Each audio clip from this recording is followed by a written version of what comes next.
Yes, yes, y'all. In the place to be.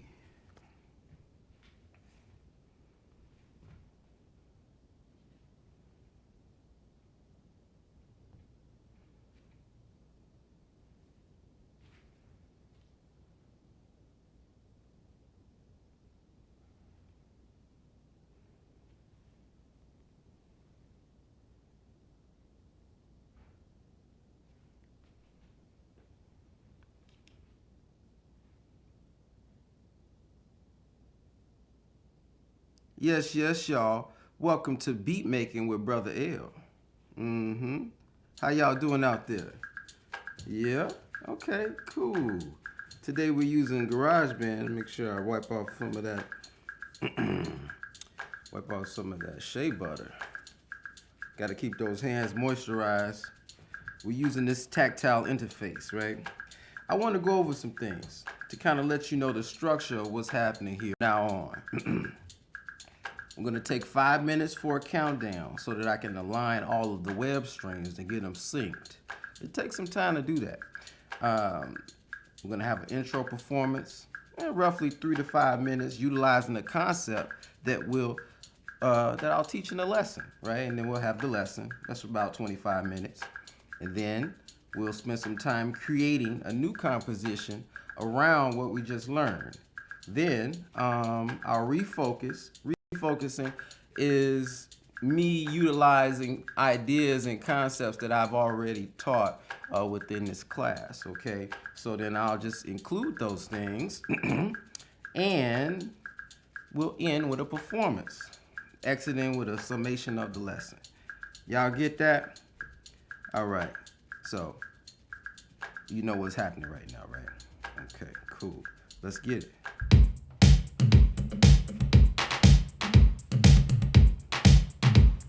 I'm gonna take y'all to the 80s. The old school B-boys. Yeah, I'm liking that. Yeah. And today's lesson is about step sequencing, right?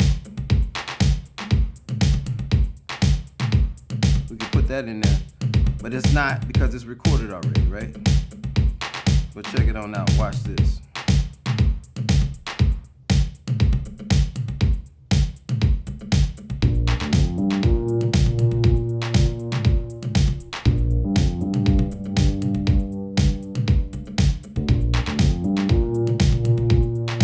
Yeah. I'm bringing things in.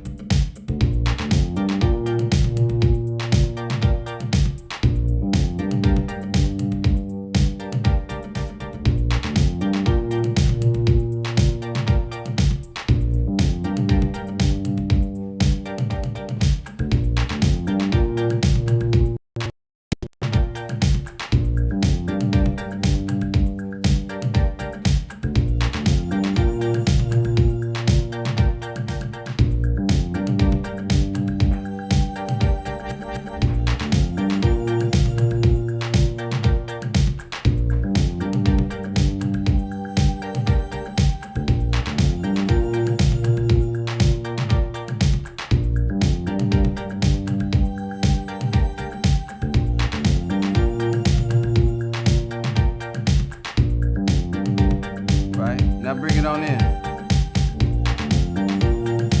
One more time.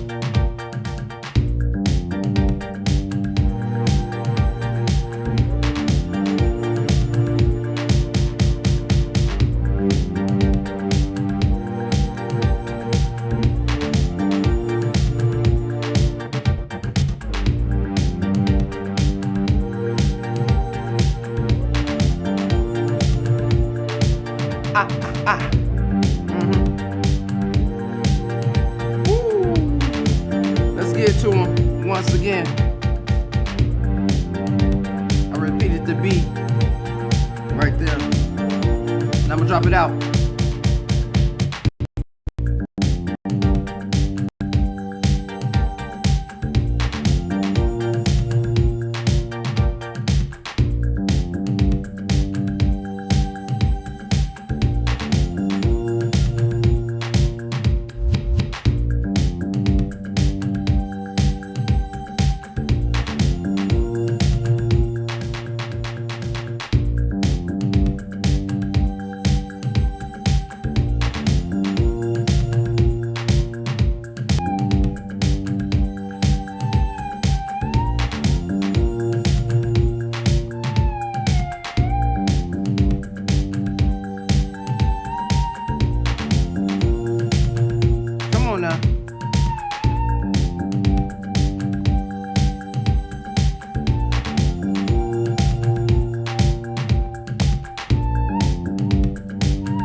That underlying bass in that roars.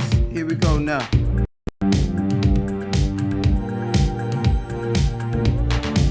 Ah, wow.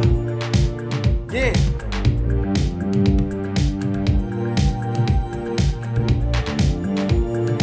Back again.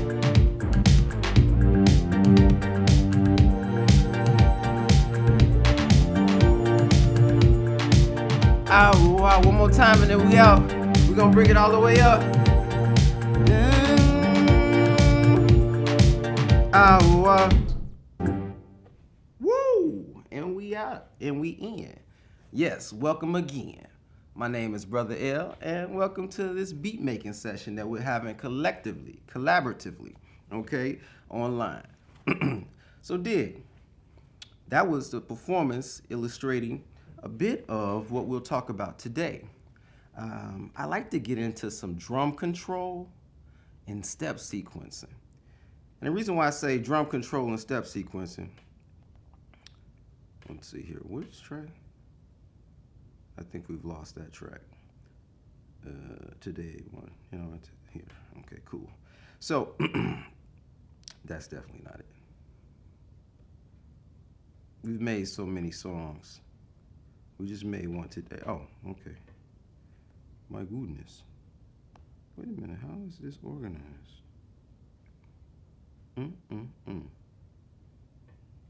Recent. Okay. Wow. Okay. I'm not sure what I did with it. Oh, there it is. Cool. We made so many songs during this course here that it's a little confusing sometimes. But we found it, I believe, here. Let's just check. Okay. Right. This is the step sequencer. All right, so what we're going to do now is we're going to erase all of these things that we did before, but only after we duplicate this, because I was digging what I did here. All right. Just made that, actually, as I was setting up class. Okay. What is step sequencing? Does anyone know? The tool within the beat sequencer here is called one thing. It's called the beat sequencer, but it's a step sequencer. They've just named it differently because actually you can use step sequencing for polyrhythmic and tonal data as well. So, but here they utilize it for just the drums mainly. Okay, so let's get into this step sequencer. But does anybody understand what a step sequencer is? Really? Okay. All it is a way of handling note data. That's all it is. It's like, it's a way to remember stuff. Okay. So if I put in a drum, okay, and this is set up, remember we always working in 4-bar increments. This is set up one drum on each beat, okay? And that could be divided up in many different ways, right? But because we have 4 bars, we have 16 of these, slices, these deviations. We've divided up the beats, right? I can actually take them apart and then we could play 16.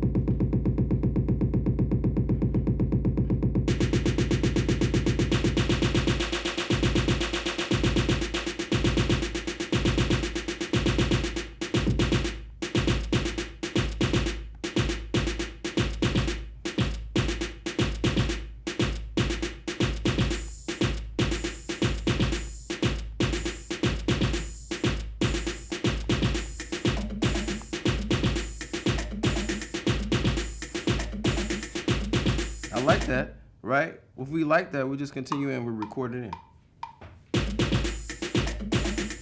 Uh-oh, you notice that it starts on the 2. That's not what we do here. We start on the 1.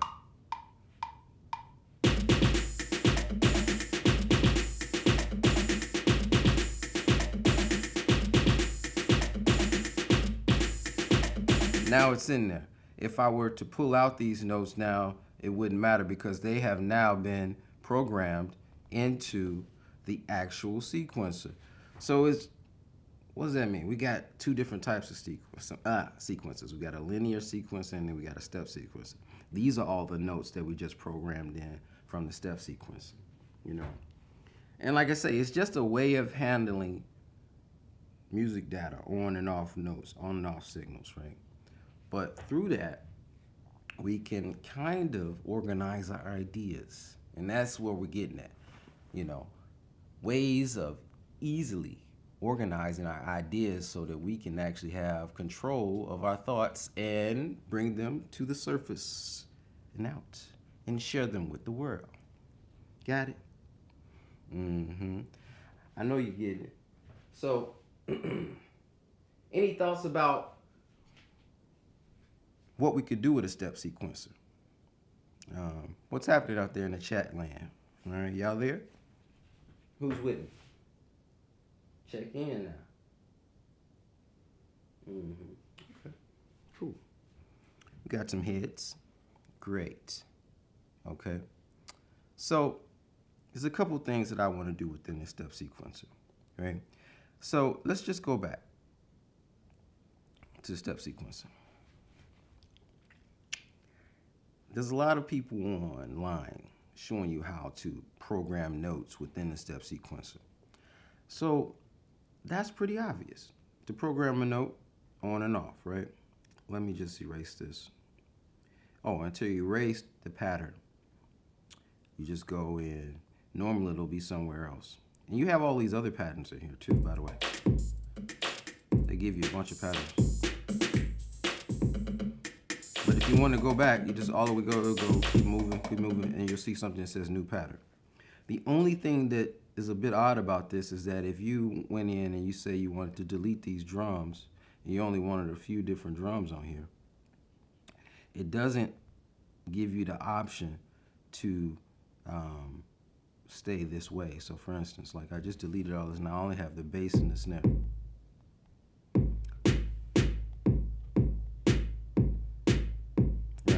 So if I say delete, new pattern, it brought all those drums back. Now, new pattern essentially should have just meant that it cleared out those notes, right? And then you can also add, because there are other drums here, and you can audition them.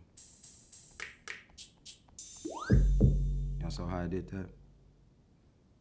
So you probably won't see it. You have to push up. Plus sign.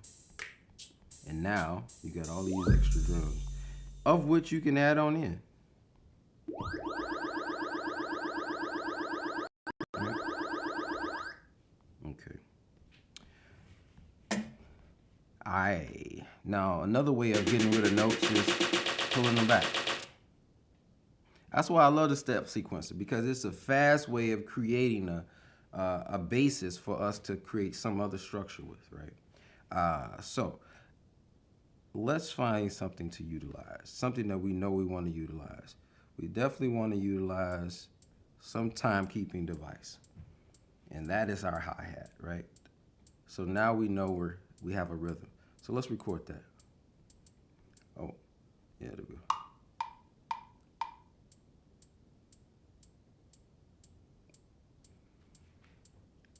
Now, notice that we're recording over what we previously had.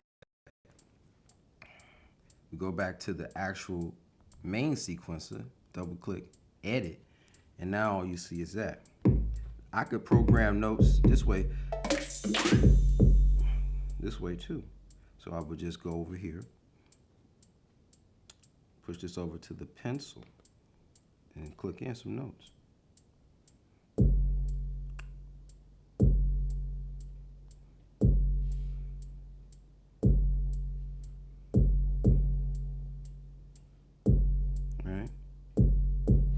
And to get different divisions, I just pull out, oops, you gotta go delete.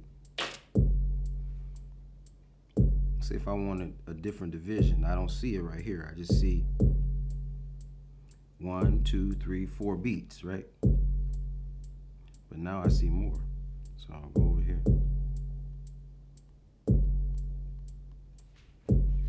Now watch it come around, right? So you can keep pulling these out. I don't know how long you can, but let's see how far. Probably to like 64.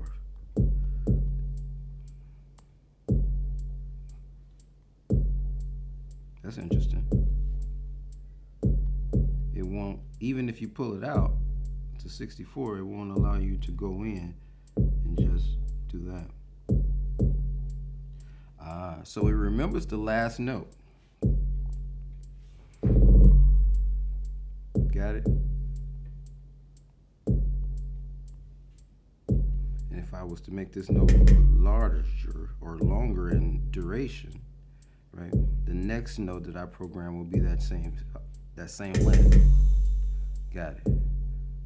See, that's called learning together. And I'm going to delete that. Okay, let's go back over to the step sequencer. Now, I like this retro box. It's kind of slick. Let's put us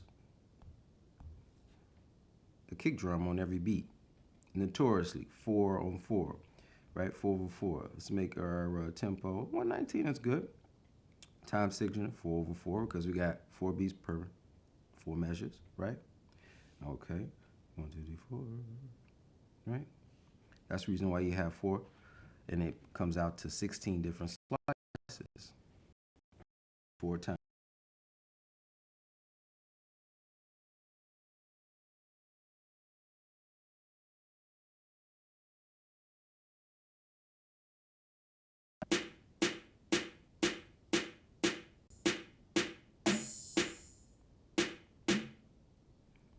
Well, let's try another one. What if we want to try another sound set?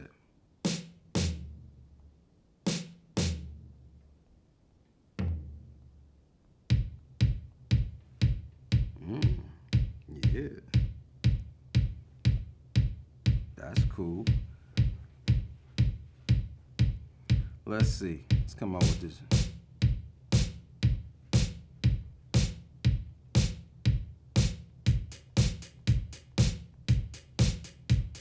Very simple beat, right? We can change velocity of these notes too, right? So we can make the one a little stronger, right? Make the 2 a little stronger. Pull that down, and now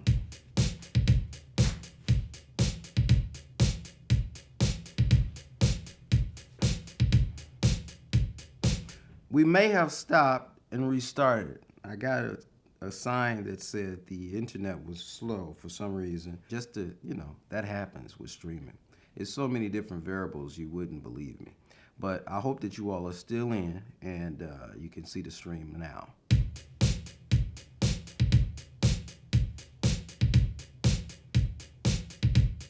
Okay. Now, velocity. This is how you add variation within your notes, right? Because this whole session is about controlling drums, right? Let's add, I'm digging all of that, right? Right? That's slick.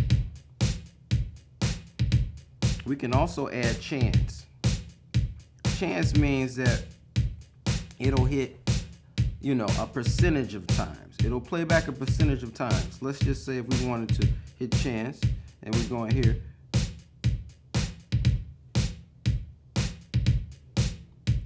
You notice they're not hitting. And we can change the percentage of when it hits. Okay? Now here's where it gets real interesting. Chance and loop start and end. Let's go to, let's put some notes in.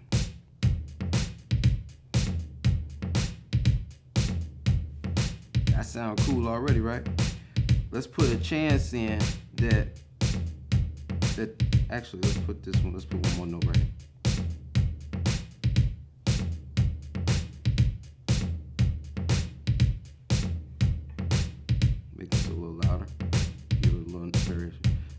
Now let's make the loop start differently, or end differently.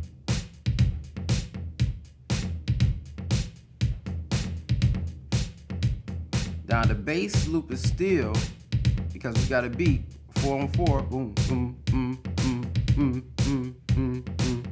But now we've changed this.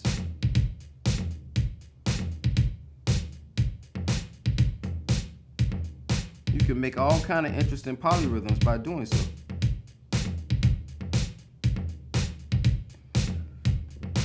Let's add a step right here with these. Let's do 1, 2, 3. So we'll do versions of 2 and 3. 2 and 3. Right?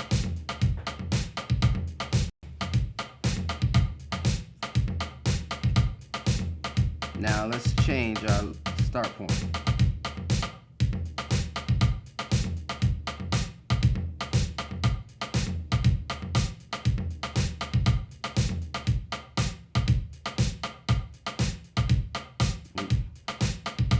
That's pretty cool, right? I'm loving that. Now what we'll do is record that, and we'll move on.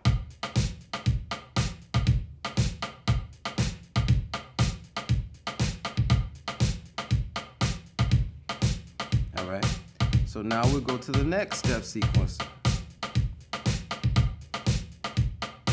We'll clear this out, because this is what I recorded for the other one. So let's go in, clear, new pattern. All right. Now here's something to think about. We got all of those sounds on. Let's go back to that one pattern actually. This is a good moment to deviate and pivot. So we have all these sounds in here. How could we maintain level control of all of these sounds differently? Let's just say if I want to turn this down, I guess the easy way to doing it is to do that, but we've already recorded it in. So then I'd have to go back in and I'd have to record that again. Let's see.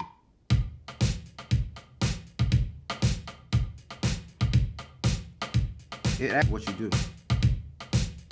That's one way of doing it. You hear the variation? That's actually really slick. I like that a lot. That's a cool way. We just discovered that together. And we've changed the chance, the percentage of time notes hit, right? Boom, boom, boom, boom. But when it comes to creating your song and mixing later, this could be a potential problem, because you'll have your arrangement out and, well, you won't have individual control of each drum. How could one do that? So the easy way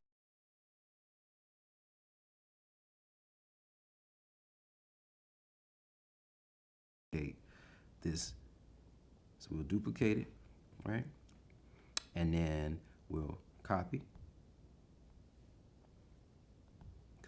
and then we'll paste, right? And let's just split this in half to make it quick.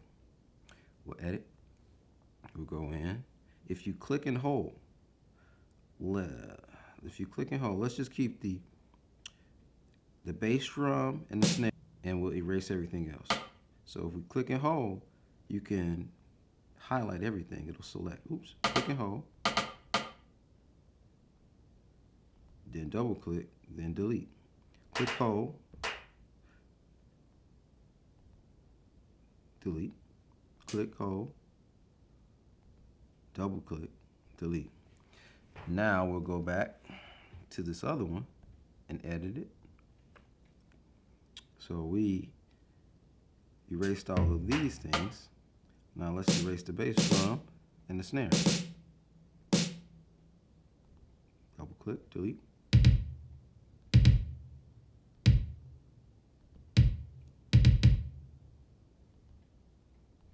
Yeah, sometimes I get confused with my double clicks and my click holds and my hold clicks, and you know, it's kind of, yeah, clicky. All right. But now we have independent control of the bass, well, as a collective bass and snare, and then we have some of the other percussive instruments. So if I want to turn it down, now this is conducive to working in another DAW. You know, this is just a way to trick your drums up, and then you can have individual level control of drums that you might want to do more things to. Like we got to put more compression on it. You might want to turn this up.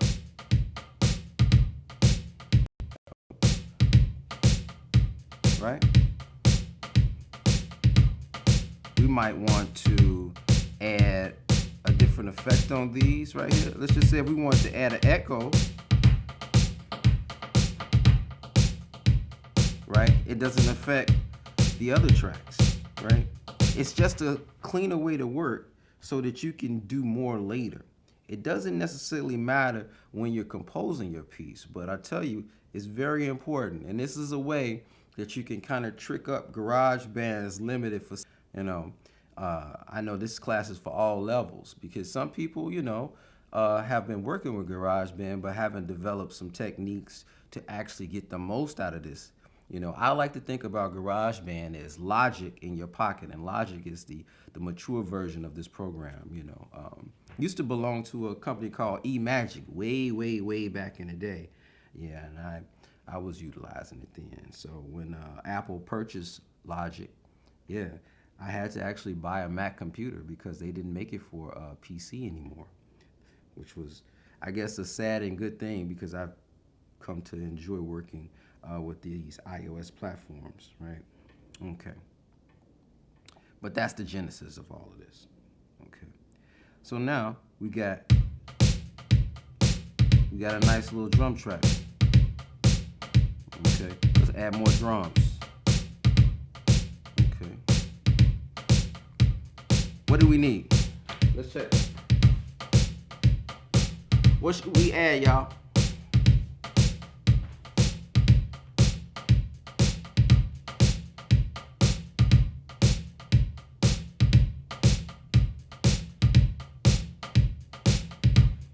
Okay.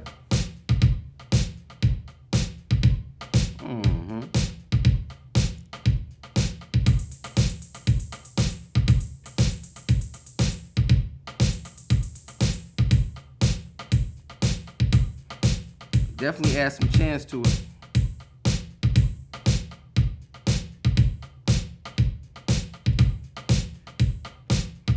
Something that I didn't get you into was note repeat. Now what's that? Note repeat is exactly that. We can divide up these steps. Remember I showed you with the other sequencer when we pulled out, right? Well, you can actually do a similar thing here. Let's just say if I wanted to make 4 snares on that step, I would hit note repeat and then I would drag up or down. Okay, so I would drag up and then I've divided that step. Now let's listen to it.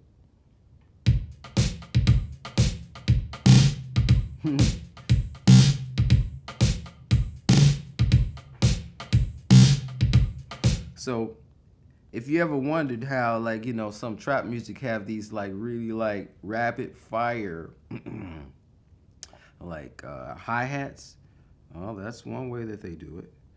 Okay, let's go right.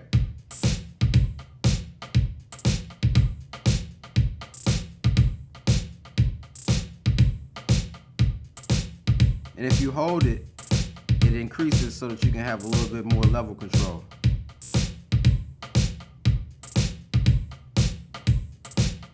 Got it? That's a really cool thing. In step sequencer land, outside of GarageBand, they call that ratcheting. Okay, just a little bit on our vocabulary. So, real quick, let's think about it. We talked about the step sequencer is just called GarageBand's beat sequencer. Okay, we showed stepping and placing steps in various sequence, right? Okay, we showed separating our drums, right? I showed you how to separate these drums so that you can have more individual control. We didn't separate everything out, but we did kind of the idea. So a good procedure for that is to create your drum pattern in a step sequencer and then copy it and paste it to another track, a track that is the same set. Now you can even get more creative. You don't have to paste the exact same sequence on the same, well, let's try it, with the same sounds. Let's try it. I don't think I've ever done it, but let's see what happens. I didn't do that right. Undo. Undo. Place right there. There we go. All right. So now let's just listen to what just happened. Because it's kind of random, because this is all stuff that's attributed to a whole nother drum set. If you,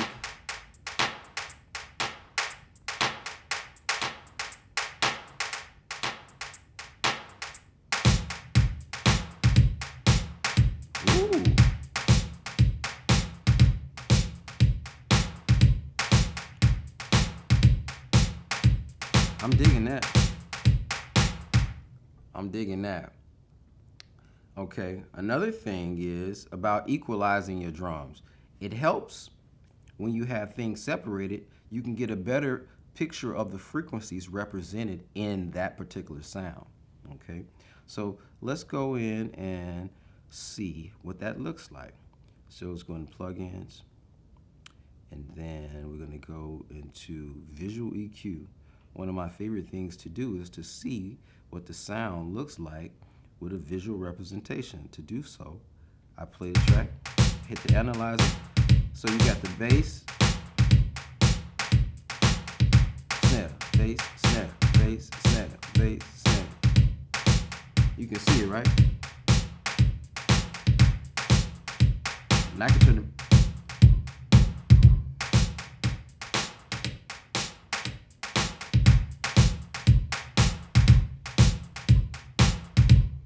love that. For more precise control. Remember, we could have split it up to just the bass drum, and then we would have had just the bass drum, and then we could have given even more surgical EQ. You know, we could have dipped, we could have added, you know. Just a word to the wise about EQ. It's a very simple and complicated thing at the same time, right? Because if you think of frequencies, well, let's just think about music in general. I guess that's a good question. When we think about music, what are the things that are important to us? Okay? What are we doing?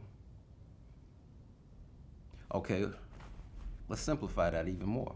When you're listening to music, what are you listening to?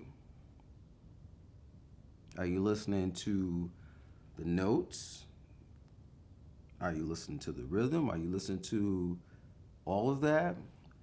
You know, well, one thing in common with everything that you listen to, it has frequency range, right?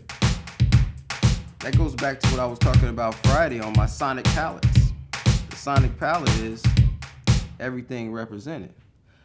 I like to break music down to two simple things, to be honest with you. Now, this might be oversimplified, and probably a lot of people may argue against this, but for me, it's rhythm and frequency.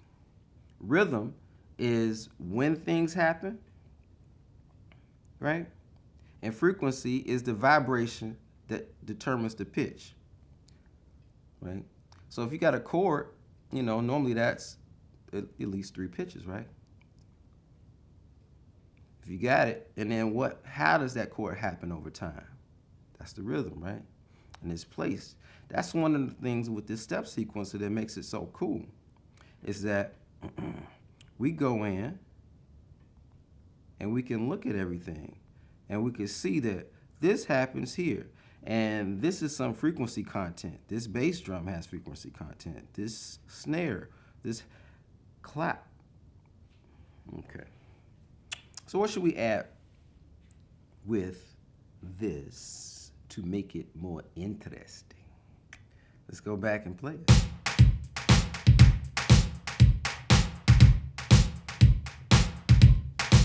Let's spice it up with another drum. We're gonna tap the drum out this time. Let's go to percussion. We got some. Ooh, we got pots and pans up in here. What?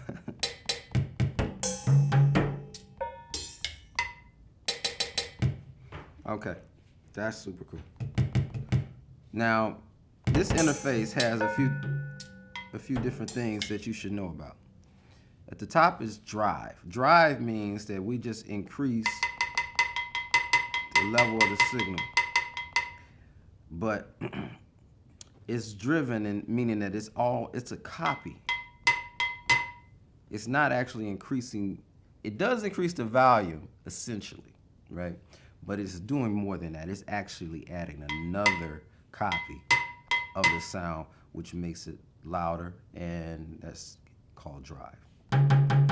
Right? Crush is messing with the bit depth. So to explain that pretty simply is that when computers came around and they had music, blah, blah, blah, you had lower bit depths. And lower bit depths meant the sound had a lower fidelity feel.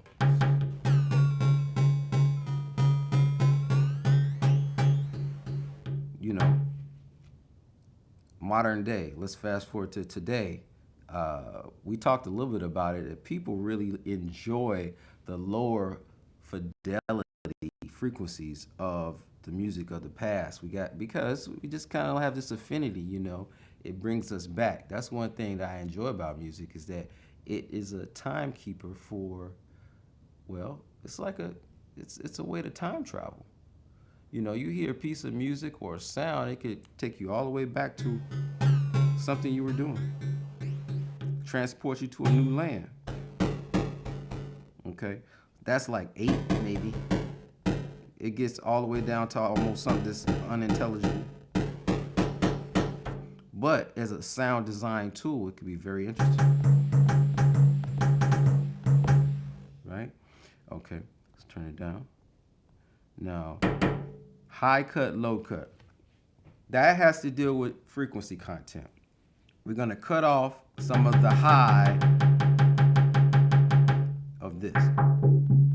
Right? Now you only hear like the lower parts of that. Let's cut off the low. Now you hear the high parts of it. So when you're programming your music, let's just say if you want something to have more of an emphasis, and you want to be heard more than felt, then you want to make sure that the high frequency content is boosted a little more. If you want to be felt more than heard, then the low. But the trick is that all these things have to work together. You just can't have low without high and high without low. Because when we hear sounds, they have that frequency content to them. So let's go back and listen and look. I love this. Turn the analyzer, right? So when you hear this drum, essentially this is a bass drum, but hold on. Yeah, I've turned off the bass.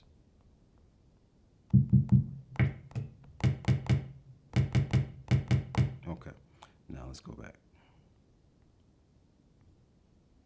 Okay, plug in, go to Visual EQ, and it should be, all right, bass drum. You see the peak of this is about 100 hertz. Everyone can see that. And it goes all the way to about 5. It falls off.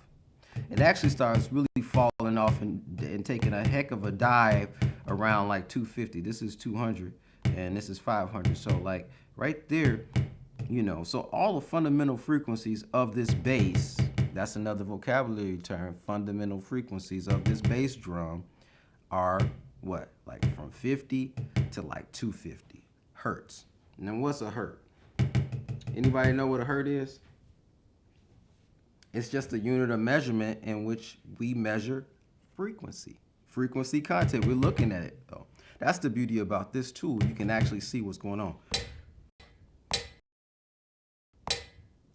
Who knew that the snare had this much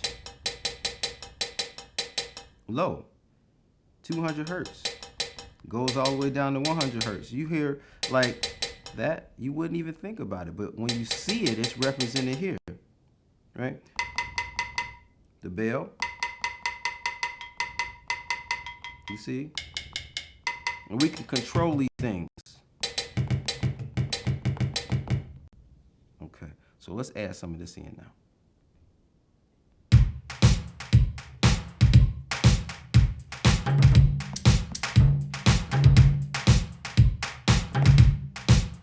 Let's see.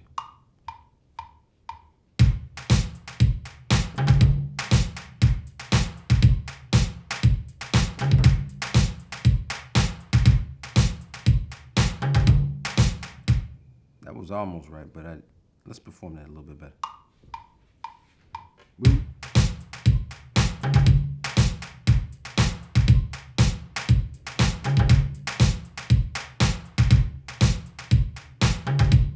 That's good. All right. Way to go, Brother L. I like that.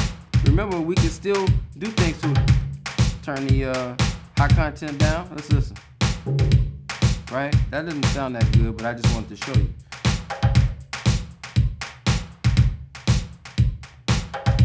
Sound like a whole different sound, right? Crush it.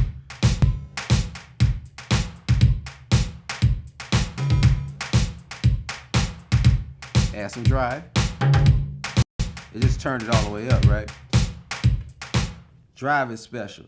Sometimes it works really good, and then other times it just kind of gets in the way.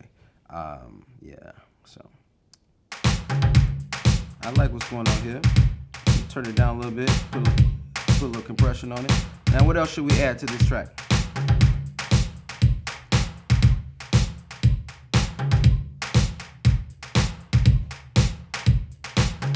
Okay. Let's do it.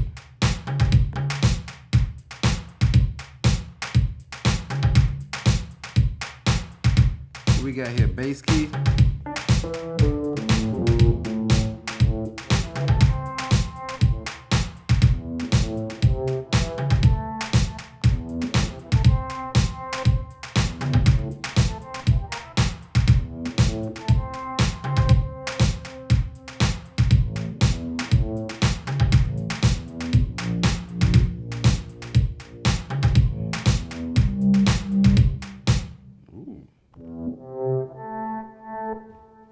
Okay.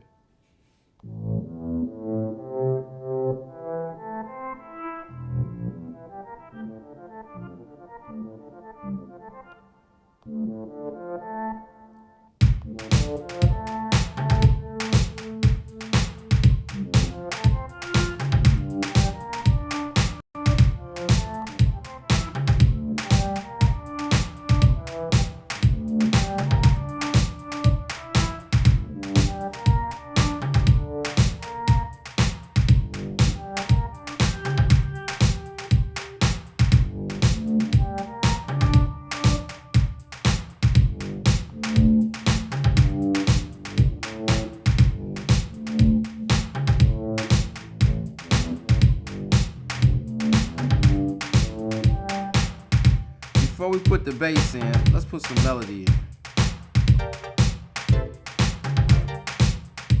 We use that in the other track. Let's try something else.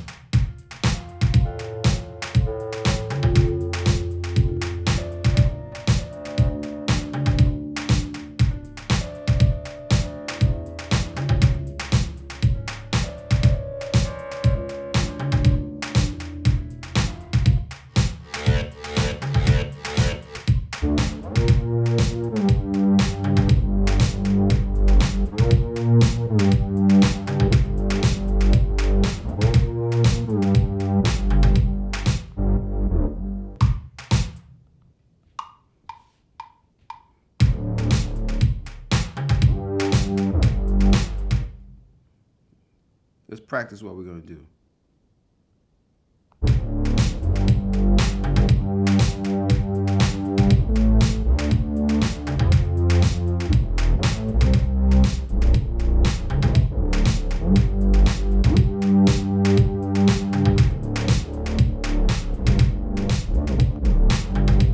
Alright, that's cool. Let's try that.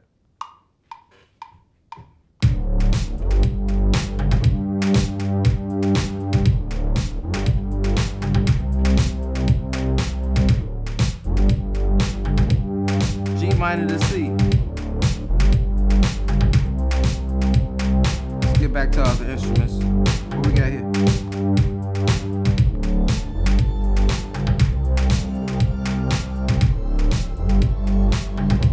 That might be cool. What's this?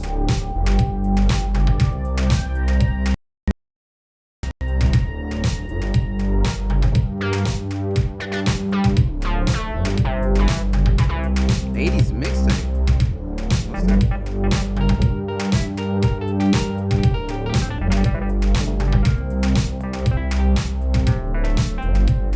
Did you know that GarageBand can play phrases for you? Auto plays, right?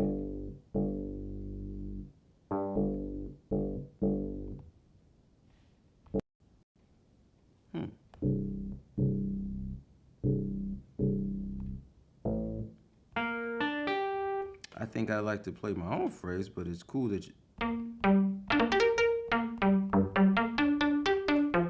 These are all synth bases. So let's go to the synth classics. Or, oh, you know, one person in the chat asked me, what's a synth?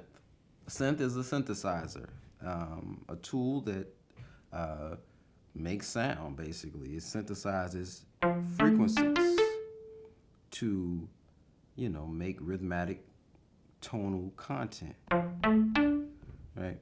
The interesting thing about a synthesizer, the reason why they call it that, is that it's able to, you know, create things that essentially aren't traditional instruments, which that is the beauty of it. It does something different. But a synthesizer can also appropriate traditional instruments, like, you know, a piano. It can play it back as a sample.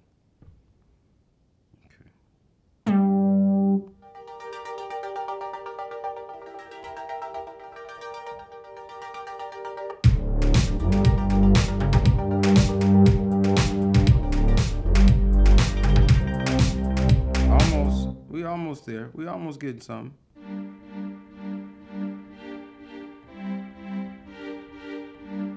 What's this all about?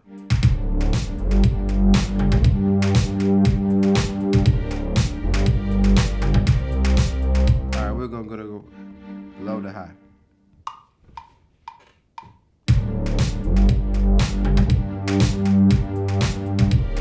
Pulsating.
Notice that, like, as we go through these sounds,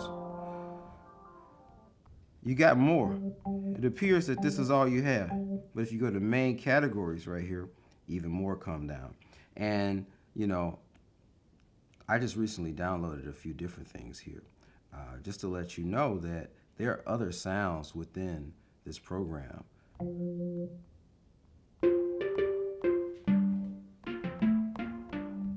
That sounds interesting.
Oh, you know something that we rarely use that I was messing around with the other day is, so if you go into bass, remember this?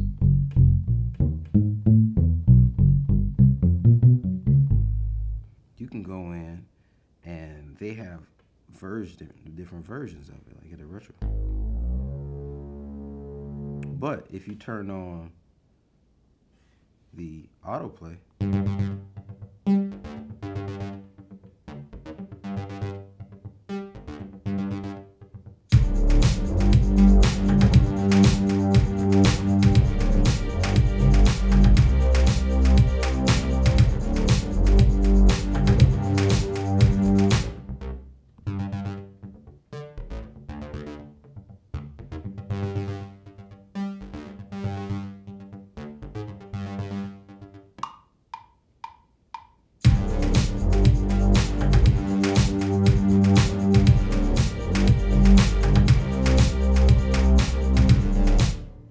it's in there, but so low.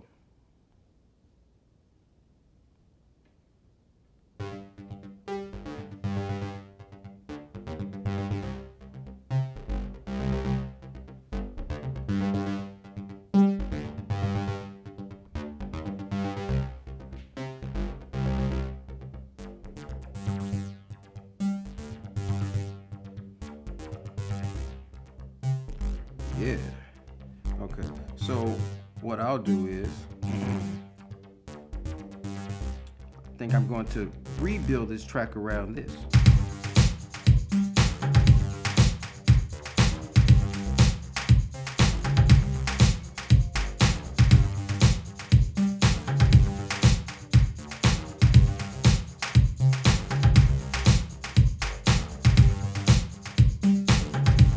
Delete that.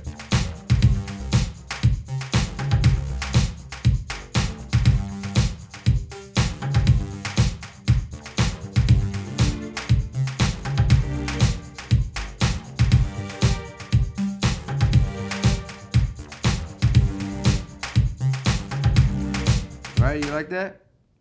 We're gonna go high to low.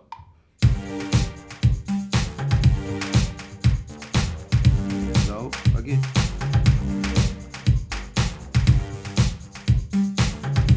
Oops.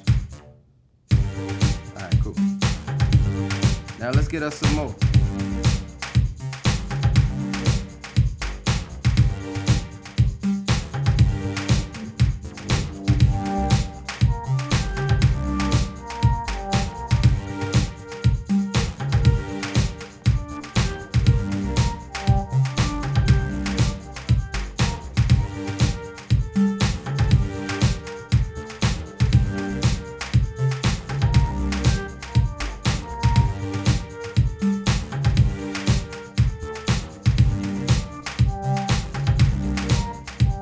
Wait.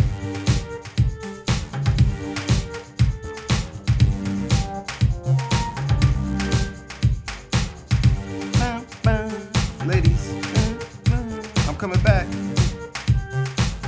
Creeping up on you. Oh! I like that. All right, 1, 2, 3, and we go.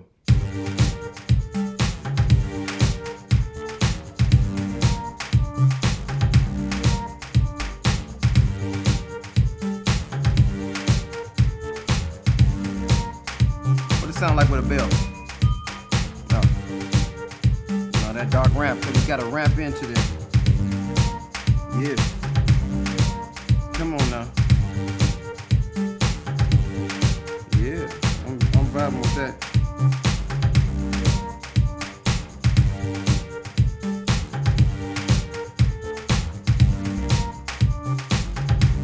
New instrument.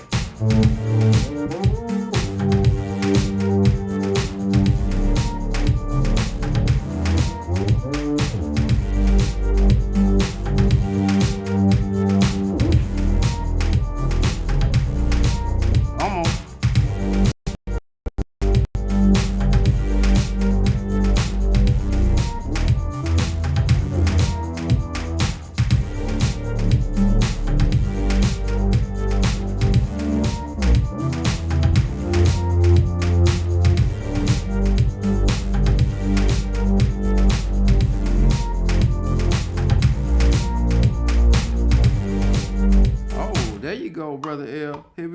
we go.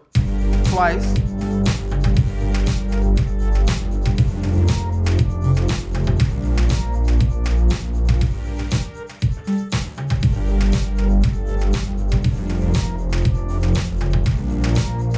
Clap, clap. You gotta put that in there, right? For the heads that remember breakdancing. Right? We need that. How can we make that? All right, I'm gonna get it real quick. Like this is gonna be like the the super fast sound design, right? One of the ways that I produce music that I'm gonna share with you is that if I can't come up with the sound and find it, you know, and I'm trying to tweak my synthesizers and it's just not working, well, why not use my voice? Okay, let's get to it. I'm gonna show you how to do that. Go to the sampler. I'm gonna unplug for a second, right? Because now, let's go. That's the sound. Let's see how it sounds. There it is. Let's give it a second. It's got to register back. But you see the waveform right here. As soon as it registers. You see this waveform? There you go. How we doing? What should we add to this game? Let me know. Let's see what's going on here. Okay.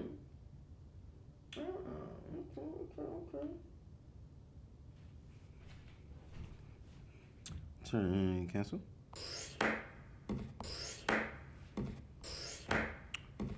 That's almost a hip hop loop right there. 1, 2. Yeah, we could reverse this.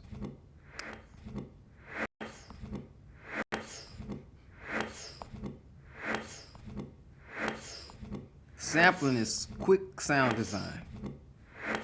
And if you use it the way I'm using, that's cool. I didn't think about flipping it backwards, but let me just listen with this on.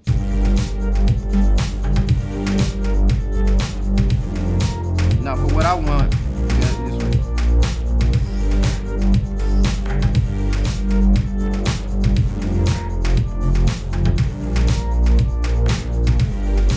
Right. Okay, let's put a little bit of we need some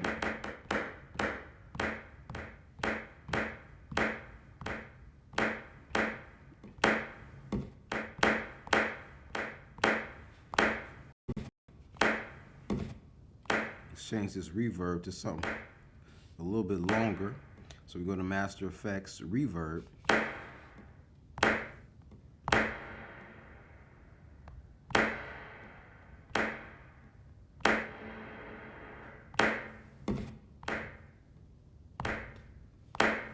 kind of like the texture of that reverb.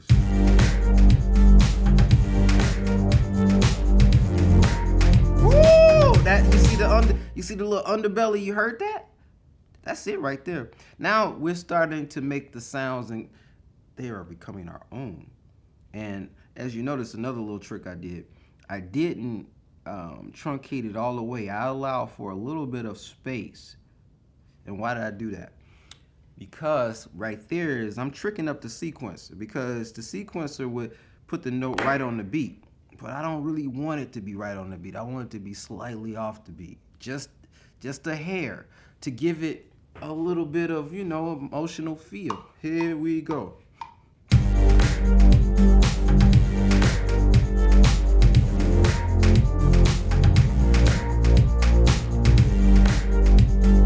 Now, check this out. I'm going to duplicate this and I'm going to do another thing. Duplicate. Now, since it's the same sample, let's do something different with it.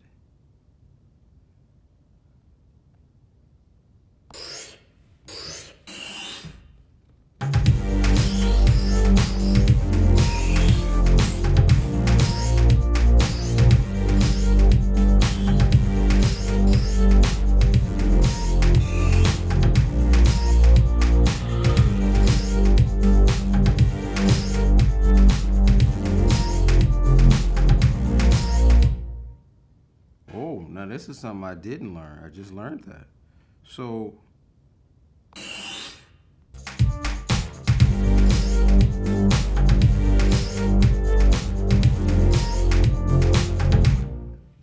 I copied the sampler, but it didn't actually copy it. So we got to bring that back. That's quite interesting. I didn't know that. So we got to bring it back.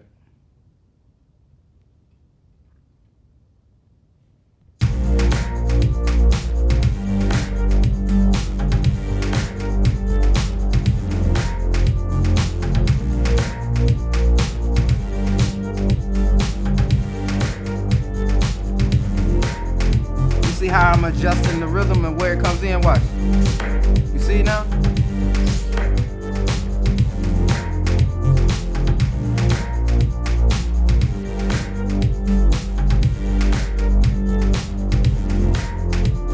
Right, now we could even go further with that. Let's just find a drum on our own.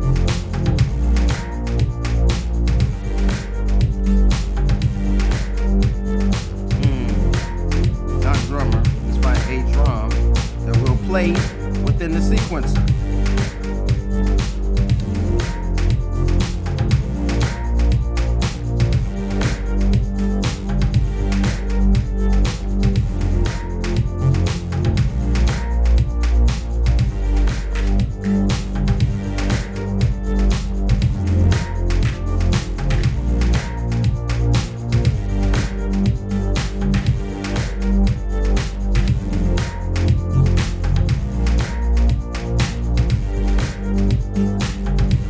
Right there.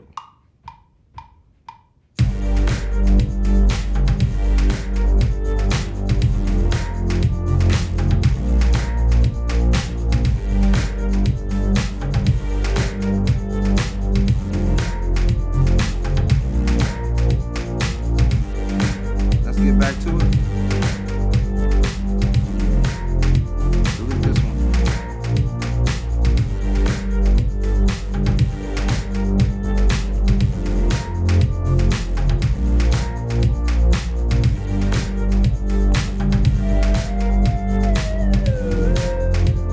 That's another sound.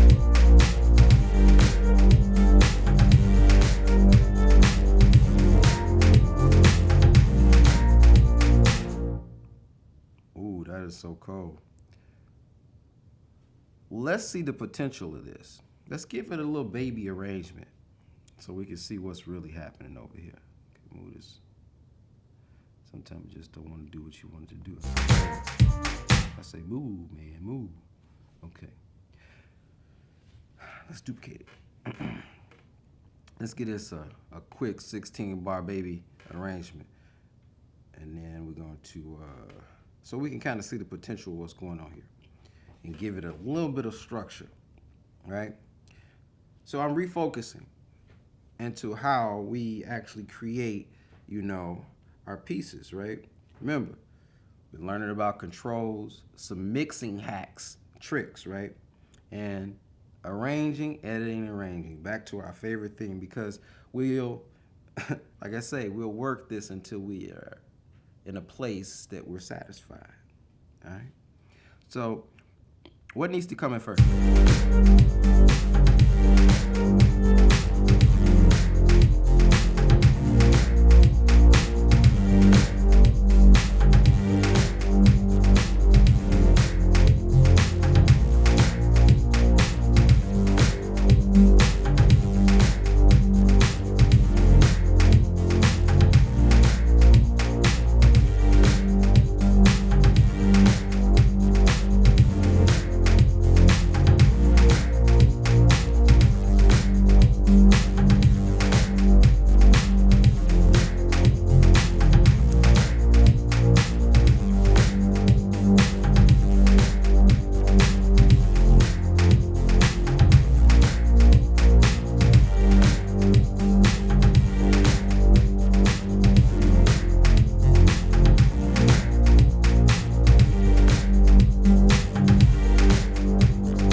Now we're working with a 16-bar structure, right? Let's bring it in together. Let's make it listen.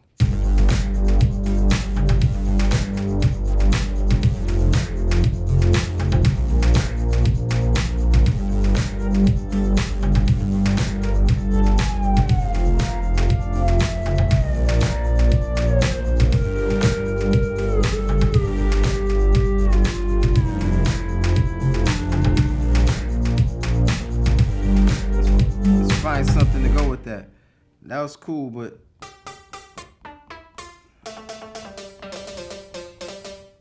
what's up? Oh, we got effects. Arcades.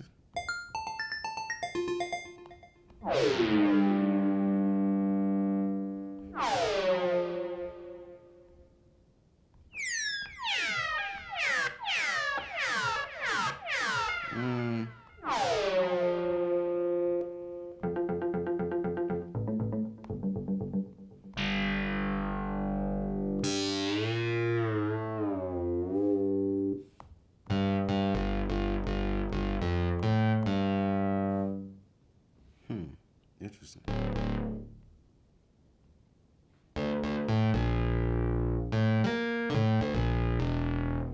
Did you know that you can make anything an arpeggiator? If you just click right here, click it on. 2-note octave, 3.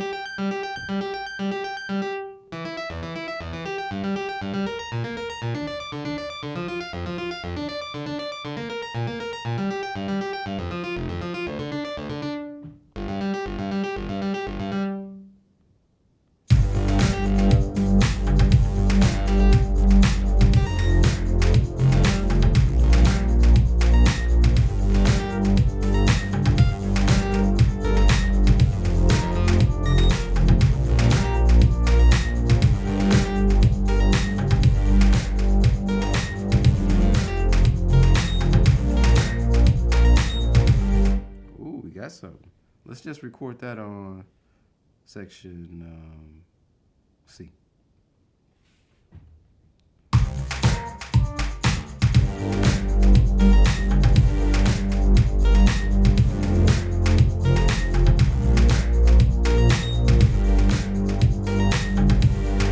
All right, that's cool.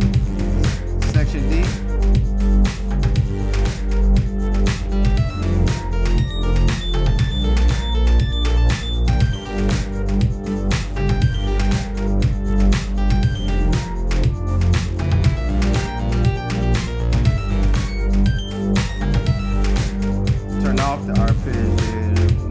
Keep it on. Now let's go back into our arrangement just so that we can hear what's going on.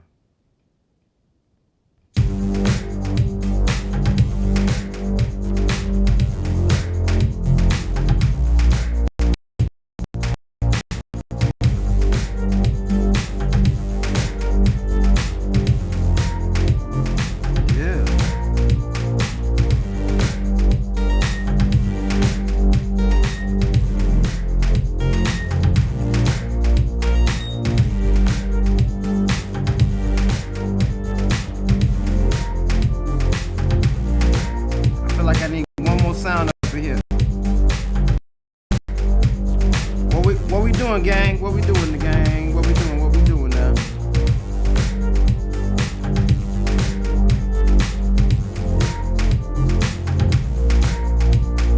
Mallet, maybe?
just don't know what it is.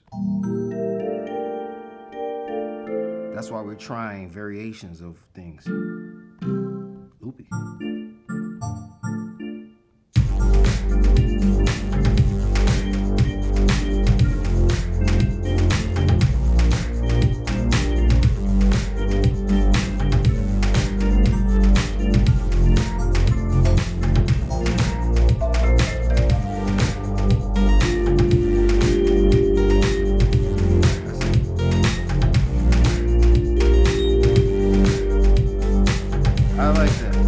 As a signifier that that's the last section, but now in the last section here, something different must happen. Let's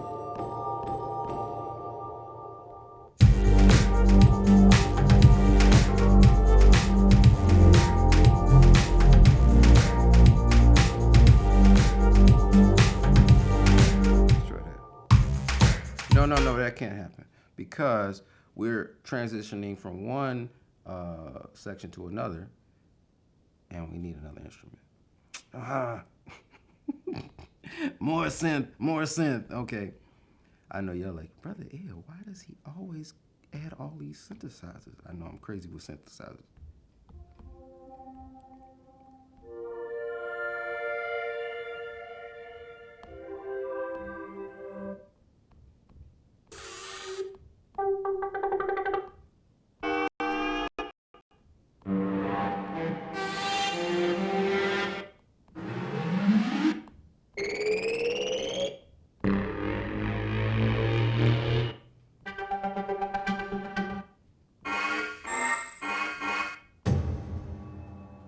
Ooh.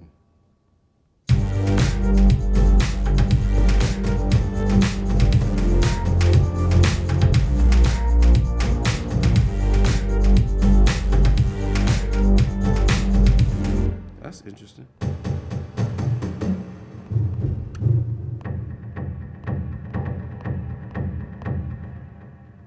I gotta remember that. Massive slam. We're gonna work with that again. Ooh, I love it. Okay. I've switched. Sometimes my hand hits the sometimes my hand hits the control for my camera and I get all excited. I'm like, but yeah, this massive slam, we'll be using that again.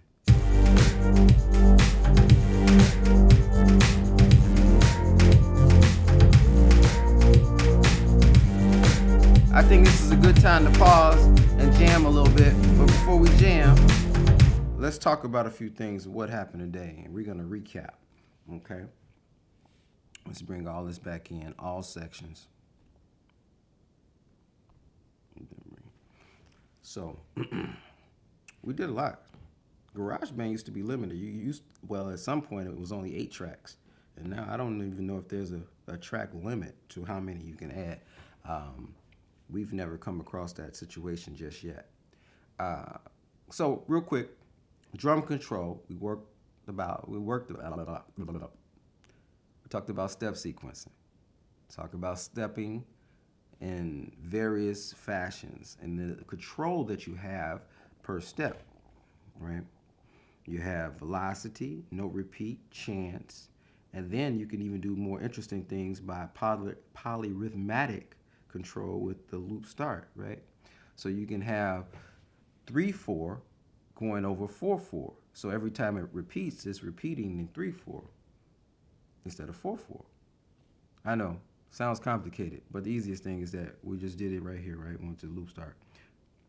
So you got, this is 4/4, right? 1, 2, 3, 4. 1, 2, 3, 4. 1, 2, 3, 4. 1, 2, 3, 4. But now this one just goes 1, 2, 3, 4. 1, 2, 3, 4. 1, 2, 3, 4, and then repeats, right?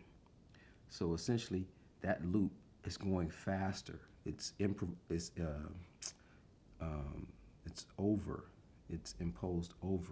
the 4/4 loop. So you're doing something different. That's kind of how polyrhythms. I can't speak today.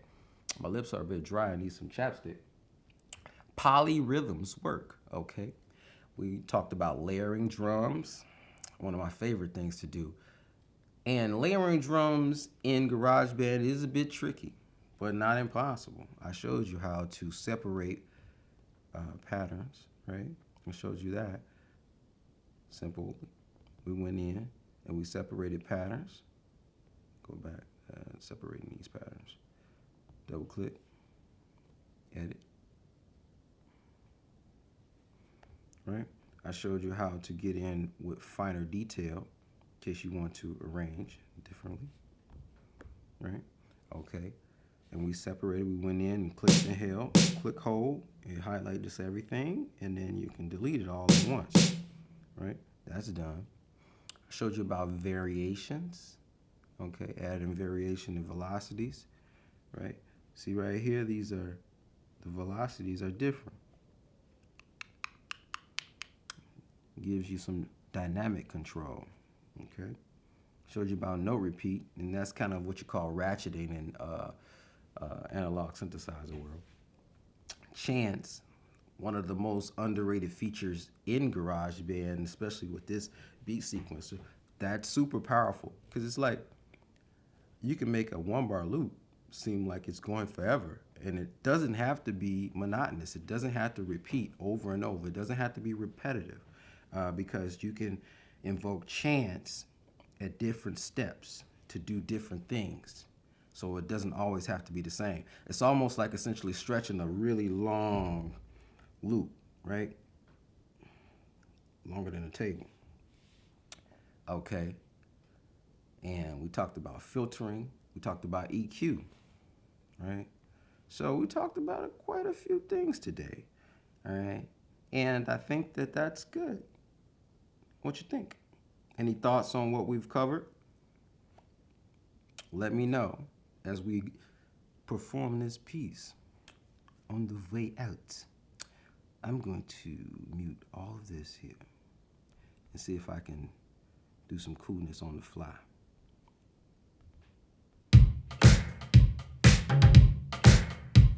You hear those nice claps?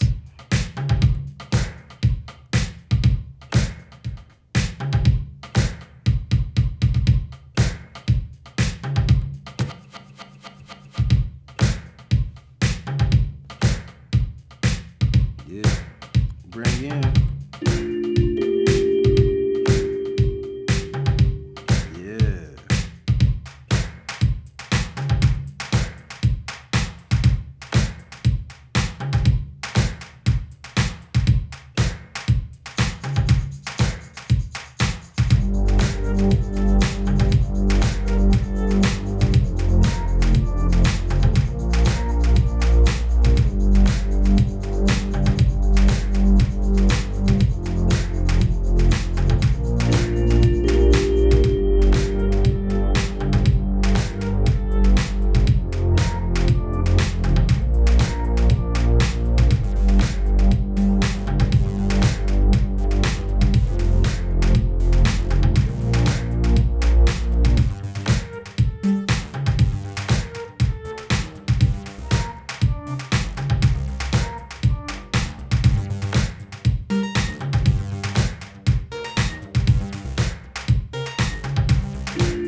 breakers, to my poppers, my lockers. This for the culture, y'all.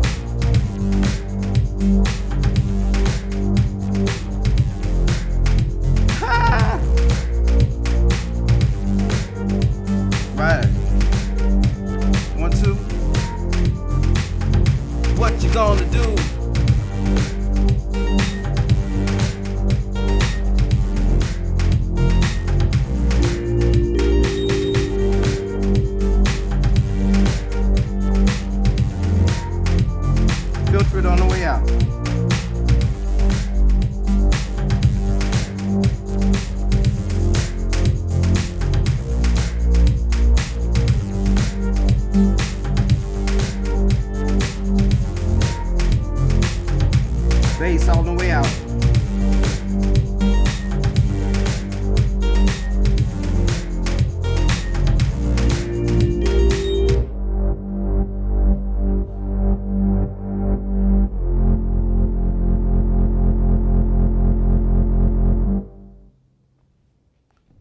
That's it, y'all. Thanks again for joining. Yeah. All right. So yeah, this has been beat making with Brother L, utilizing GarageBand. Various things. Like I say, enjoy yourself with this tool here. It's really pretty cool. It's like Logic in your pocket. Now it's up to you to rock it. All right. One love. I'll be back Wednesday. And remember, I need you all to start sending me some of the work, right? I need you to send me some of the things that you're creating. I'll do another quick session on Wednesday about exporting your files so that you can send them to me. But if you don't know, you can actually revert back to our archive. So all of these lessons are archived on Facebook and YouTube. So you can check it on out on YouTube. I think I do a better job of archiving than the actual wording and the context of each class on YouTube. I've been spending some time organizing that. I'll get to it on Facebook, but at this moment in time, Facebook is the main streaming platform. But just to let you know, I am streaming this multiple places. I'm streaming it on Facebook and on YouTube simultaneously. All right. Until then, keep sharp, y'all.